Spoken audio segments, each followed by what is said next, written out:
Heto ang mga maiinit na balita na dapat niyong tutukan mula sa FM Radio at PRTV Newsroom. Ito ang FM Radio Newsbreak. FM Radio Newsbreak.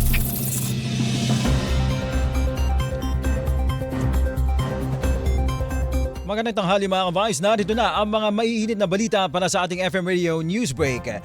Inaprubahan na ng Senado ang panukalang batas na magbibigay ng kapangyarihan kay Pangulong Ferdinand Marcos Jr. na pansamantalang suspendihin ng fuel excise tax. Layunin ng panukala na maibsan ang epekto ng tumitinding sigalot sa gitnang silangan na nagdudulot ng pagtaas ng presyo ng langis. Nakapasa ito sa botong 1-7 o kaya 17 na pumabor, walang kumontra at walang nag-abstain. Dahil sertipikado bilang urgent ng Pangulo, agad itong inaksyonan ng Senado at hindi na sinunod ang karaniwang 3-day rule. Samantala sa bersyon naman ng House of Representatives, kinakailangan muna ng Declaration of State of National Emergency o Calamity bago maisagawa ang suspensyon ng buwis sa langis. FM Radio Newsbreak. FM Radio Newsbreak. Samantala sa iba pa mga balita, inaprubahan na sa ikatlo at huling pagbasa sa Kamara ang House Bill 8464 na naglalayong tuluyang tanggalin ang travel tax sa Pilipinas. Nakapasa ang panukala sa botong 257 na pumabor, isa ang tumutol at isa naman ang nag-abstain. Ayon kay House Majority Leader Sandro Marcos, isa sa mga nagtaguyod ng panukala, hindi na angkop ang travel tax sa kasalukuyang panahon at nagiging dagdag pasanan na ito sa mga karaniwang Pilipino na nagbibiyahe para sa trabaho, pamilya o iba pang pangangailangan.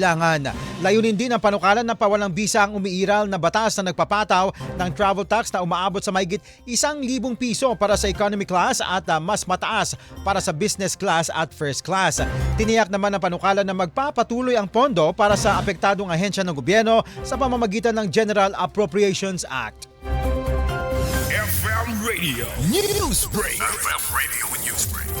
Samantala sa ating panguling balita, iginiit ng Malacanang na hindi pa kailangang magdeklara na national emergency o kunin ng gobyerno ang operasyon ng industriya ng langis sa kabila ng sunod-sunod na pagtaas ng presyo ng petrolyo. Ito ay sa gitna ng panawagan ng ilang labor groups na agarang mamagitan ang pamahalaan upang mapatatag ang presyo ng langis na anilay lalong pabigat na sa mga pamilya. Ayon sa pamahalaan, hindi pa umaabot sa antas na kinakailangan para magdeklara ng emergency sa sektor ng enerhiya. Sinabi naman ni Presidential Communications Office Undersecretary Claire Castro na nananatiling kontrolado ang sitwasyon at may kakayahan ang gobyerno na makipag-ugnayan sa mga kumpanya ng langis at magpatupad ng mga hakbang nang hindi gumagamit ng emergency powers. FM Radio Newsbreak. FM Radio Newsbreak. At yan mga ka-Vibes ang buong kalipunan ng ating pagbabalita para sa ating FM Radio Newsbreak. Ako po si Cherubim Ganaden, magandang tanghali. Inyong narinig ang FM Radio Newsbreak dito sa FM Radio, Favorite Music Radio.